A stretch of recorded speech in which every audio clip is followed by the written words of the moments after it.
It actually got so bad that they actually hit the town that the guns that the ship that carried the guns was coming from. Like I say, we knew they kept on. They would always try and get onto the ships. It's an old thing back in the sailing days. People would find out where something was coming from, and then go up there and then kill them. To where we actually, and this is where the whole Jacques Clouseau, 20,000 Leagues Under the Sea, was coming from. Where where we actually had to manufacture these guns in another location that was very much secret, and then load them on another ship. And then what that ship would do is that ship would sail out would meet another ship about midway through the ocean, coming to America. Because what they did was we knew they were going to do it eventually. They actually followed one of the ships, or found out where the ship was coming from, which town that was coming from. And they went there, of course, and basically tortured and killed everyone in the whole town, trying to find the gun factory. But of course, that town actually didn't manufacture the guns, nor did they really have more than 2 crates of guns. And in fact, the vast majority of the guns actually came from another town, and another ship was actually going out in the middle of the ocean, and it would go out there and then it would sit in the middle of the ocean or sit somewhere and basically just sit there and wait for this other ship to come by. And when this other ship came by, this other ship would take the guns and then put it onto the decks or inside the hold of this other ship. Basically, you can go one way or across and back and forth very easily through the ocean. But we actually was bringing them from another way that would actually, and so the ship would actually sail all the way out into where the trade winds were, and then it would just sit there and wait for another ship to come by. Where this other ship, which was coming from this other port, would come along, and they would see their ship, they would go up near each other, and the steam crane would pick up this crate of weapons and put it onto the deck or inside the hold of this other ship. And then they would turn around and steam back to its port of calling, which was this other port. It kept them guessing for years. They were wondering where my gun, because if they knew where my gun factory was, they would go and hit it. So they didn't know where my guns were coming from. So basically, the ship would sail along, meet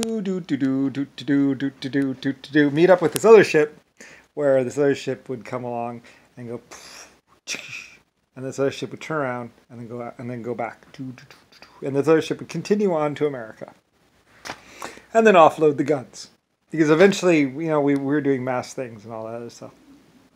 And other people would be like, where do the guns come from? Where do the guns come from? Guns come from. And that's when they started saying, 20,000 leagues under the sea they cometh. That's where all the guns are made, mighty. They're made underneath the ocean. Well, I've seen it myself. The ship pops up out from underneath the water, and the guns are on the deck. So they and then we lift them up and put them on our boat. And then it submerges back underneath the sea. There be the gun factory is 20,000 leagues under the sea, matey.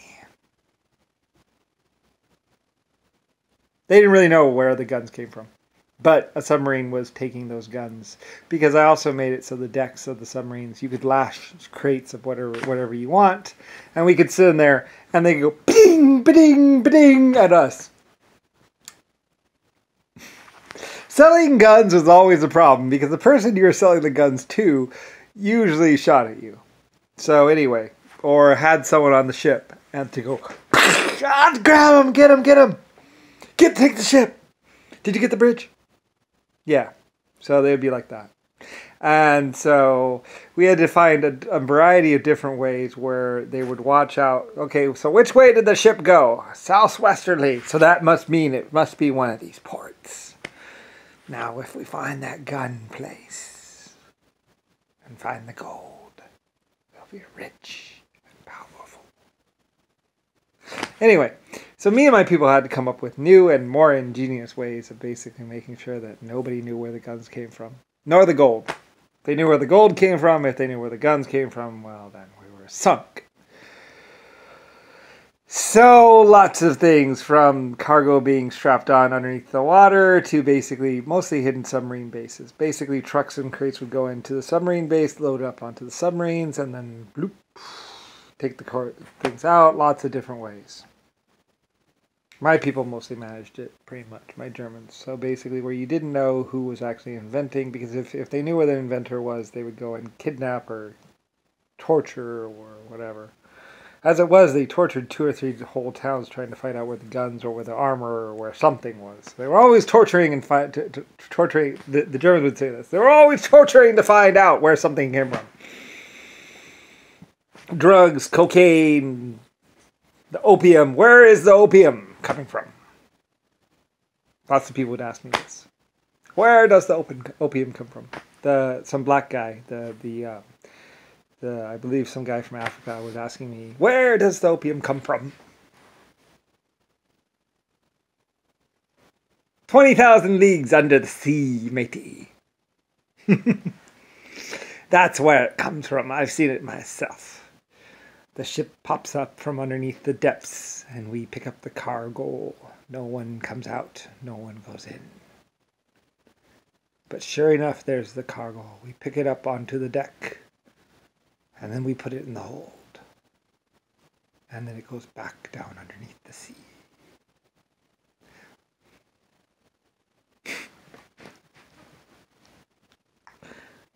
Yep. Lots of sea stories.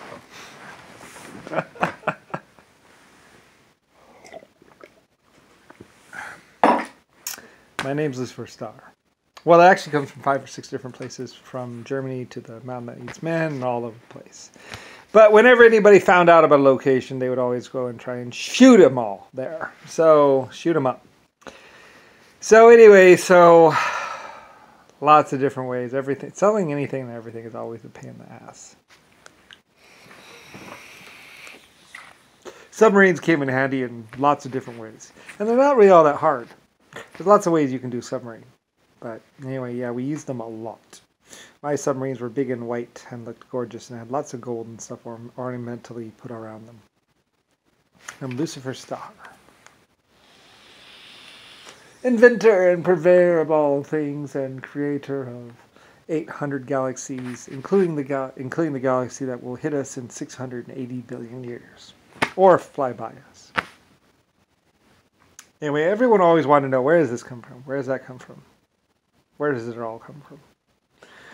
Well, lots of different places. Underneath the ocean, here and there. Lots of different places. How does it have power to go so far? Why doesn't it leave a smoke trail? Well, it's a thorium reactor. Mostly I use water power, but there are other ways. Never been in one myself, but I hear they're a lot of fun. I always wanted to take one of my submarines for a cruise. I hear JFK and John McCain and a bunch of other people did eventually. Like I say, if anyone knew where I was or who I was, I would be shot and killed immediately. Would have been shot and killed immediately a long time ago. Mostly I sat in space and was like, I ain't going down there. I'm not going to get on that surface of that planet. No. I'm far too old and far too smart to get down on Earth. Suddenly I find myself here. Ugh. I went off this damn rock. Anyway, it's a dangerous place. Insane to be on this planet. Especially in the past. So many problems. They're not just stories. Anyway, I thought I'd walk among my people for a while. See how it is. Live as a person. Meanwhile, a lot of people wanted to become an AI or a computer. So they could live forever and have control over life and death. It's like, whatever. It's not so much fun. Boop, beep, bop, bop, boop. Actually, you're actually more at the mercy of people when you're a computer than when you're a human, because they can hack you, they can mess with your mind, they can do all kinds of things. I was very protected in the fact that I had 12 races and lots of life forms that loved me very much and thought of me as creator.